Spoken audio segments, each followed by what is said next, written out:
हाय great morning friends. मैं doctor Amit Gupta, certified nutrition counsellor, RCM world's emerald achiever. और आपको पता है कि इस चैनल पर हम आपके लिए हर दिन कुछ ना कुछ नई चीज लेकर आते हैं। और आज एक कहानी जिसने मुझे बहुत ज्यादा प्रेरित किया, मुझे ये लगा कि ये कहानी मुझे आपके साथ शेयर करनी चाहिए साथियों। क्योंकि अगर अधिकतर हम लोग देखते हैं कि अगर आप कोई काम कर रहे होते हैं, कुछ अलग, कुछ दुनिया से अलग हटके काम कर रहे होते हैं, तो आपकी मजाक उड़ाने वाले, आपका मजाक बनाने वाले भी बहुत सारे साथी होते हैं। और ये सभी साथी जो है वो देखो अपने अपने अनुभव के हिसाब से चीजों को बताते हैं। अब एक जो ये कहानी जिसने मुझे बहुत ज्यादा प्रेरित किया, ये कहानी कुछ इस तरह से है कि आप सभी ने समुद्र देखा होगा। समुद्र की लहरें आती है जाती है। एक बच्चा समुद्र किनारे चप्पल उतार कर जो है वो घूम रहा था। अब एक बड़ी लहर आई और वो बड़ी लहर उस बच्चे की चप्पल को उठाकर ले गई, अपने साथ बहा कर ले गई। बच्चा समुद्र किनारे थोड़ा सा रोता है और समुद्र किनारे जो मिट्टी होती है उस पर लिखता है कि समुद्र चोर है। ये बच्चे का मनोभाव था।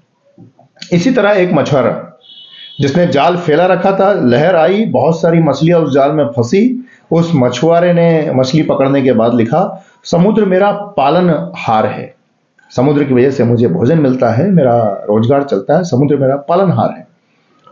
इसी तरह एक बूढ़ी अम्मा जो समुद्र किनारे अपना कमर थोड़ा झुकाकर चल रही थी और उसको समुद्र के किनारे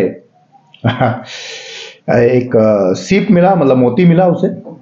तो वो लिखती है कि समुद्र जो है वो दानी है, समुद्र देवता है, समुद्र दानी है। इसी तरह माँ बेटे एक समुद्र किनारे खेल रहे थे और समुद्र की लहर आती है, उसका जो बच्चा है वो बच्चा उस लहर के साथ बहकर चला जाता है, फिर दोबारा मिलता नहीं। तो वो माँ लिखती है, समुद्र हत्यारा है। ये लिखकर सब अपने अपने जगह पर चले जाते हैं। फिर समुद्र के अंदर एक बड़ी लहर आती है और इस सब को जो लिखा हुआ था उसको मिटाकर चली जाती है।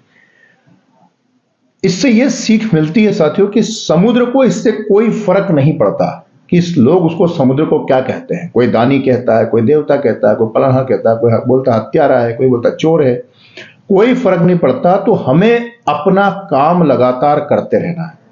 समुद्र जैसी विशालता अपने कार्य के भीतर अपने लक्ष्य को लेकर आनी चाहिए, तो हम भी बहुत सारे बड़े काम, विशाल काम जो समुद्र जैसे होते हैं वो बहुत आसानी से कर सकते हैं। क्योंकि जब भी आप कोई अलग काम करोगे तो दुनिया अलग अलग नजरों से, अलग अलग तरीकों से आपको देखेगी साथियों।